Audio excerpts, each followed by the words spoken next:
If you are new to my channel, please do me a big favor. Please subscribe and hit the bell button found at the lower right of this video screen. Thank you in advance and bless you!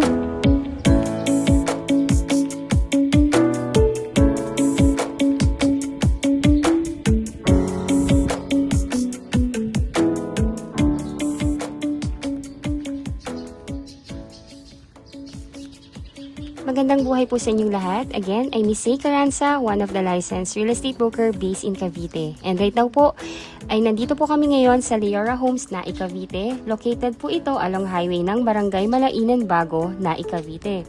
If you are looking for an affordable, ready for occupancy na pwede sa bank financing at pwede rin sa pag-ibig financing at mababa lang ang down payment para makalipat na kayo. And if you're looking for a ready for occupancy, tama po yung pinapanood po ninyo ngayon. Before further ado, please do me a big favor po. Please subscribe and hit the bell button found at the lower right of this video screen upang maging updated po kayo sa lahat ng mga project at ganap na mga pabahay dito sa amin sa Cavite. And if you think po na nakakatulong po ako sa inyo upang magkaroon ng kaliwanagan sa pagkuha ng inyong pangarap na bahay dito sa atin sa Pilipinas, please like and share na rin po yung aking video. Aside from being super affordable na townhouse dito, itong Leora Homes sa Cavite, I can say na sobrang nag-exceed po ito sa kasulitan ang bahay na to. Imagine, for a very affordable price ng property na ito, yung bahay na ito-turn over po sa inyo, may sariling solar panel na mounted po sa roof ng bahay ninyo that can gives up to 30 to 35% savings in the electricity consumption ninyo. Just wow, grabe po, diba? Imagine, ang goals mo lang naman talaga is makabili ng pangarap na bahay para sa future mo o sa iyong pamilya, pero it gives you so much more pa. I believe everyone is dreaming of having their own solar panel sa kanilang bahay kasi because we all know na halos igupo na tayo ng electric bill natin dito sa Pilipinas, especially this year at lalo na ngayon dito sa atin sa Pilipinas, normal na yung heat index na 38 degrees hanggang 43 degrees, di ba po? Kaya para bang pagbubukas ng aircon na isa ng necessity rather than luxury, di ba? Kaya I know, lalo na sa mga parents, kailangan talaga ng mga kids natin yan. Aside sa free solar panel, there is more pa. Merong built-in na dalawa. Take note po, dalawang water harvesting tank yung nasa bahay. Yung isang water tank is for fresh water harvesting tank na may 500 liters capacity. And the other one is a rainwater harvesting tank na may 700 liters capacity. Grabe, sobrang sulit talaga. Sobrang sulit ng bahay and talagang nakakagulat. Hindi lang basta bahay yung binibigay sa'yo ng developer but also yung katipiran at yung efficient consumption ng mga natural resources natin. Kasi lahat tayo, I know, umaaray na rin sa mga bills natin. Para bang nabubuhay na lang tayo para magbayad ng bills. Pero ito, there is so much more. Napaka-eco-friendly nung subdivision and sobrang advantageous. Imagine, bahay lang naman talaga yung gusto nating bilhin pero there is more na binibigay ng developer. Kung iisipin, di ba, saan pa ba tayo makakita ng ganito kagandang specs na makukuha mo sa isang bahay? Natatangi lang po yan and first pa lang po yan dito sa buong Cavite. Only Leora Homes by My City Homes can deliver that. Again, our subdivision is located along highway of Barangay Malainan, Bago na Cavite. This is just one ride if you are from Santa Cruz, Manila and PTEX Terminal. May sakayan na po ng bus at UV Express diretso dito sa Leora Homes. Sakyan nyo lang po yung route na papuntang Ternate, Maragondon. Then sabihin nyo lang po sa driver na ibaba po kayo dito sa Leora Homes na Alam na po nila yan, kilala na po siya. Dahil ang subdivision po natin is along highway lang po. So lahat ng necessity or yung mga kailangan ng isang pamilya, malapit lang po sa atin from the hospital. Sobrang daming hospital po dito. Mga government school and private school, nasa labas lang din po ng subdivision. Also, mga restaurant, banks, wet and dry market. Actually, pwedeng i-tricycle lang po yun kasi napakalapit lang po niya. And also, yung mga nakagisnan ng restaurant ang mga anak natin, andyan lang din sa paligid. And most important, paglabas po ng subdivision, sakay na po ng mga bus kasi po dito po paglabas ng subdivision may mga buses na going sa PITX, meron ding Paloton, meron ding Pamoa. UB Express, Jeep, 24/7 po yan. Kaya hindi po kayo mahihirapan sa access and napaka-commuter friendly. Leora Homes has only one model unit which is called Amora Townhouse. Amora means love and yung team niya or the townhouse is actually called as Ecolove Townhouse. Kaya Napaka-perfect nung name nung Amora sa model na to. Amora Townhouse is a 50 square meter lot area for the inner lot and starts up to 75 square meter and up para sa end lot and corner lot. Yung laki ng bahay. Then yung floor area po is 45 square meter. Meron po itong car garage with provision for 2 bedrooms, may 1 toilet and bath with complete fixtures na po yung toilet and bath. Yung kitchen, nasa likod po siya. Nandun din yung provision for your laundry area, nasa likod. And ready na po ito para ma-extension na ninyo. Yung house is made with column and beam. That is loaded in a load-bearing hollow blocks or jack built. One of the gold standards sa pagtatayo po yan ng isang matibay na bahay. Then yung mga lumbers na ginamit from the ceiling and the wood stairs, lahat po yun ang tawag nila is conwood. Conwood is a fireproof and anti-termite or termite-proof na lumber na talaga namang, alam mo yon, fully talaga siya, kumbaga solid na i-deliver sa yung bahay. Napakaganda. Ang ganda ng specs, imagine. Ang mura lang nito. Later po, i-discuss ko sa inyong computation ng unit. And also, paki-check na lang din po sa text description ng video na to kasi this is a real estate.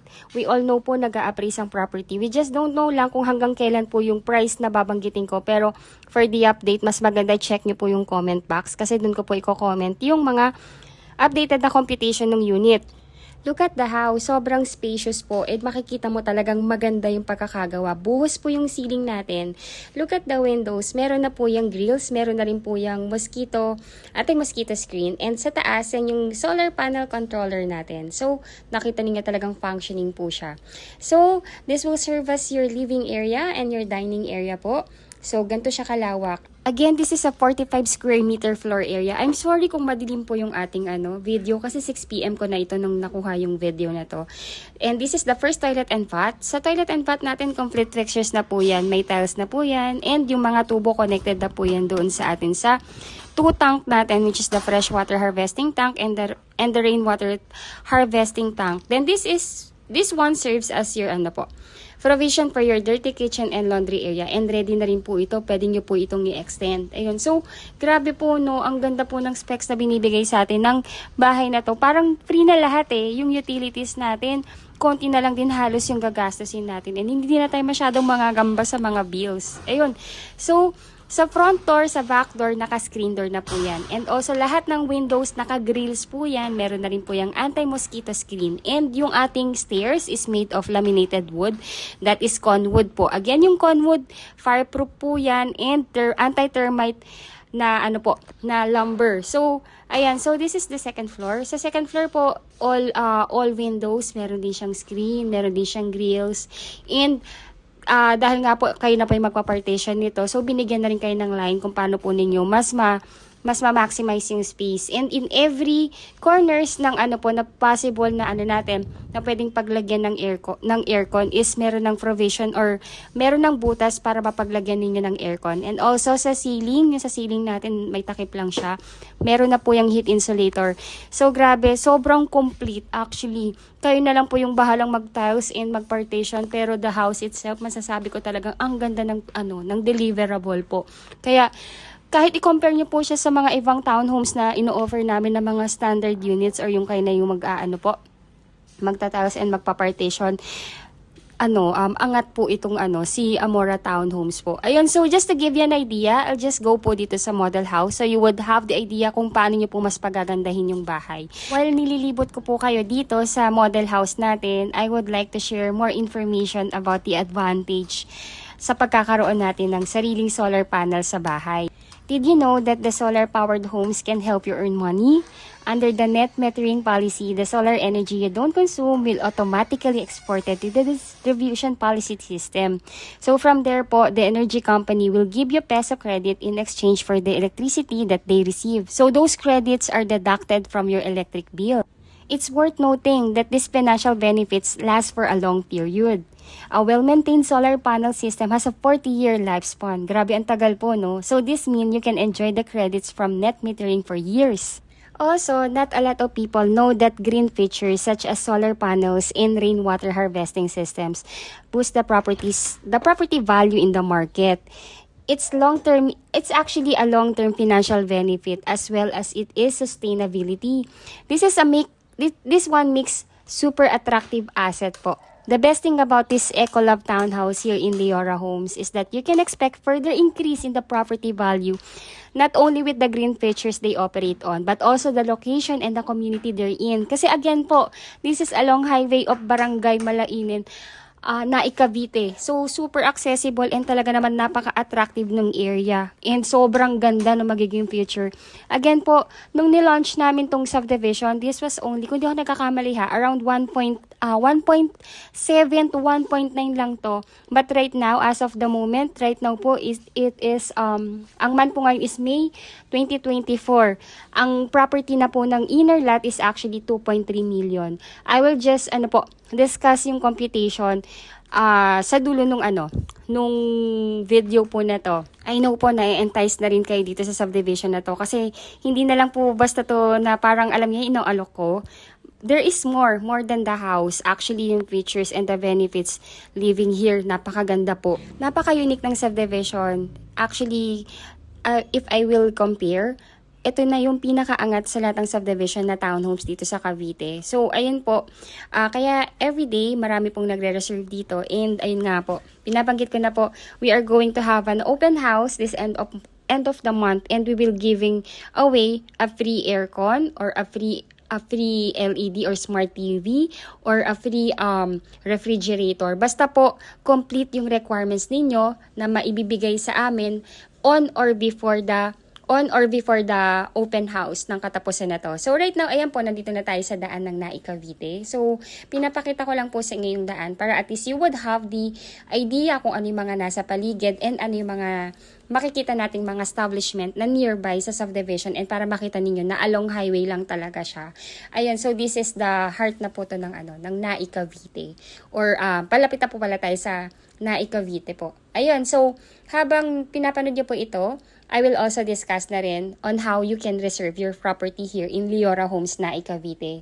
So, ayun po, majority of you, of our clients are from ibang bansa po or nasa ibang bansa, mga OFW na nagsisikap na magkaroon at mag-invest sa kanilang property dito sa Pilipinas. So, number one, kung nasa ibang bansa po kayo, all you need to do is mag-assign lang po kayo ng inyong representative dito sa Pilipinas na siyang ititripping po namin para makita yung property and magre-reserve in behalf ninyo and magsasign sa mga documents ng patungkol sa acquisition ninyo ng bahay dito sa atin sa Leora Home. So, dapat po yung representative ninyo should be an immediate family member like asawa, kapatid, anak, or magulang or kapatid na nag-iedad ng 21 years old up to 55 years old.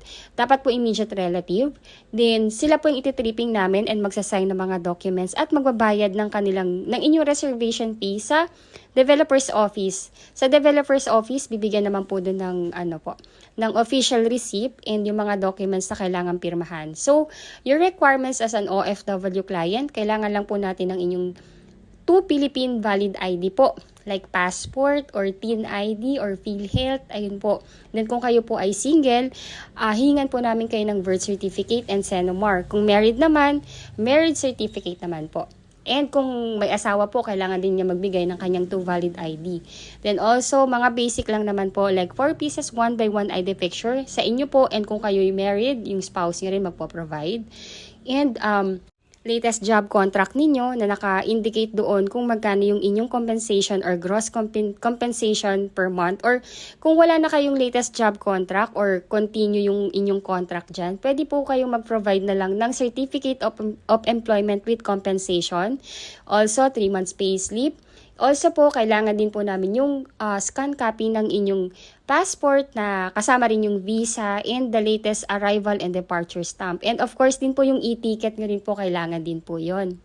Lahat po ng mga nabanggit ko na requirements ninyo as an OFW client, pwede nyo po yung picturean ng clear, pwede nyo pong email sa akin or pwede yung isend sa akin sa Facebook account ko. By the way po, yung aming mga Facebook account is already linked sa text description ng video na to. I-add nyo po kami kasi po mas maganda po na nakakapag-usap po tayo ng real time. Again, our number is already posted in this video. Again, ako po si Miss Say Caranza. Ako po yung licensed broker and I have one best agent na kasama po na nag-admin din ng YouTube channel na to, which is si Ma'am Stephanie Francisco. Mas madalas po siya yung online kasi po ako po lagi po ako nasa site and nasa office. Kaya if ever po na hindi ko man kagad masagot yung inyong inquiries, our number is already posted and yung aming Facebook account, add nyo po kami para at least makilala nyo rin po kami and para pag may mga clarification kayo, madali po naming mai-address. Yung magiging requirement naman ng inyong magiging representative dito sa Pilipinas, basic lang naman din po. Like, to valid ID, proof of billing, yung latest proof of billing like Meralco or Waterville. Ayun po, kung dapat po nakapangalan sa representative ninyo. If ever man na hindi nakapangalan sa kanya, at nangungupahan lang po, magpapagawa na lang po ng letter of residency dun sa landlord with attached to valid ID ni landlord po. Then also, kailangan din po ng barangay certificate. So, ire-request lang naman po yun sa barangay kung saan nakatira yung inyong magiging representative. Also po, mandatory requirement po, kung ang down payment po ninyo, kasi po ang down payment natin pwede siyang bayaran ng cash, pwede rin siyang bayaran ng 3 months and 6 months para po sa mga ready for occupancy yun, and also for 8 months and 9 months for ongoing construction unit. Kasi right now po dito sa Leora Homes, meron tayong ready for occupancy and meron din tayong tinatawag na ongoing construction unit. Pag nasa ongoing construction unit or OGC, ibig sabihin po nun, from the word ongoing, tinatayo na yung bahay and anytime po within the year, kaya pong matapos yung unit at ma-turn over sa inyo once approved na kayo ni bank or ni Pag-ibig Financing. Yung mga ganong unit or category ng unit, pag ready for occupancy, pwede siyang bayaran ng cash or 3 months to pay or 6 months to pay. Ngayon po, ang magiging mode of payment po para dun sa pagkuha ninyo ng bahay is actually mag-i-issue yung inyong representative ng post-dated check or cheque.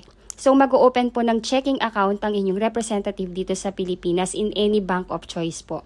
Bibigyan po namin ng endorsement letter ang inyong representative para maipapakita niya sa bangko kung saan siya mag-o-open para makapag-open siya ng checking account. Then, kung ang napili ninyong down payment is 3 months to pay, mag-i-issue po ang inyong representative ng 3 pieces na cheque na dated ng due date po na inabot tayo sa reservation. Halimbawa po, nag-reserve kayo on the May 30 or May 30. 30 days from there, dun pa lang mag-i-start yung down payment. So, that will be June 30. Ngayon, ide-date po yung check, yung first check ng June 30. Then, yung second check, July 30. And the last check is August 30. If 3 months to pay. Again po, pag ready for occupancy, pwede siyang bayaran ng cash or 3 months to pay or 6 months to pay. Conforme po kung ano po yung best na mapipili ninyo. Also po, after ng reservation, magbibigay po ng SPA form ang ating developer. So, i-email ko na lang po yun sa inyo para po mapirmahan ninyo at mapakonsularize ninyo sa ating Philippine Embassy. After nyo po mapakonsularize, ipadala nyo lamang po sa representative ninyo para mapirmahan din niya and pwede pong ipadala sa akin ng inyong representative pagkapirma niya para ma-submit ko rin po sa opisina. Easy as 1, 2, 3 lang po ang pag-invest ng property dito sa atin sa Pilipinas. Ganun lang po kadali. Comply lang yung requirements. Ako na po bahala dyan. SPA form lang po talaga yung pagbibigyan ninyo ng konting panahon. So, ganun lang po. Ang total contract price po ng ating bahay is 2,327,400 pesos. Kasama na po dyan yung title transfer and legal miscellaneous fee. Pag nagustuhan niyo po yung property, ang first cash out natin is 12,000 pesos. Then, ang required down payment sa bank financing is 220,740 pesos. Ito po ay pwede niyong bayaran ng 3 months to pay for the ready for occupancy hanggang 6 months to pay po. Again, total down payment po is 220,740 pesos. Pwede nyo siyang bayaran ng cash. Pero kung installment po ng 3 months, that will be 77,580 pesos per month. Kung 6 months to pay naman po, that will be 36,790 per month. So, ginawa lang po dyan is 220,740 divide for 3 months or divide for 6 months. Ayun po. Then, kung hindi naman kayo nagmamadali and gusto nyo po yung ongoing construction na yung unit, pwede nyo siyang bayaran ng up to 8 months to pay po. So, that will be 27,592.50 per month. Then after po ninyong mabayaran yung down payment, stop payment na po muna kayo. Usually po, kasi po hintayin na po nating approval ni bank. So usually po, lumalabas yung approval ni bank sa housing loan natin within the period of 2 months to 3 months po.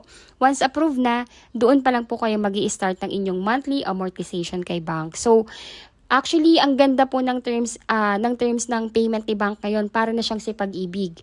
Kaya yung hindi member ni Pag-ibig, don't worry po. Napakadali na po ngayon. And halos ang bank financing kaparehas na ni Pag-ibig po. So for 30 years to pay, pwede nyo na siyang bayaran actually ng longer term, which is 30 years to pay, 25 years to pay, and 20 years to pay. Sa 30 years to pay po, that will be 14,646 per month lang. And kung napili ninyo medyo mas shorter term, 25 years to pay, that will be 15,479 per month lang. Kung 20 years to pay, that will be 16,874 per month. Sobrang baba po. Actually, ang ganda po ng terms of payment ni bank. Kaya ngayon, mas marami na pong nagsiswitch kay bank kasi nga po, mas madali pong ma-approve at mas mabilis actually sa totoo lang po. Napakabilis niya mag-approve. Lalo na po kung ang gusto nyo nga po ay ready for occupancy. Kasi kay Pag-ibig, it takes sometimes. Kay bank, actually, mas mabilis talaga. Again, if you are new to my channel, please do me a big favor po. Please subscribe and hit the bell button found at the lower right of this video screen. I hope po na nakatulong po ako sa inyo upang magkaroon ng kaliwanagan sa pagkuha ng inyong pangarap na bahay dito sa amin sa Leora Homes. Thank you so much for watching and bless you po.